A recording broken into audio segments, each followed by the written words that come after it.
টাকা দিচ্ছে। এই যে বাড়ি করেছে আমার ছেলে তো তামিলনাড়ু খেটে বাড়ি করেছে, আমরা কোনো সুযোগ সুবিধা পাইনি না।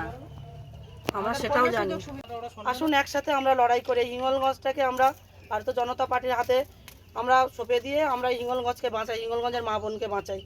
আপনাদের যে হিঙ্গলগঞ্জবাসীর যে দুরবস্থা, এই দুরবস্থা আমরা দূর করি। দিদি আপনি কিছু বলেন।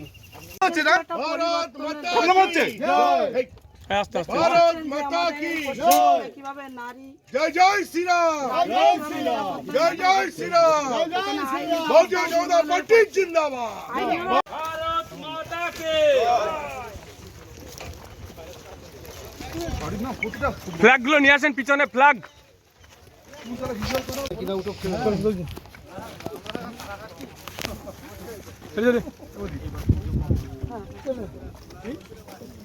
পরিবার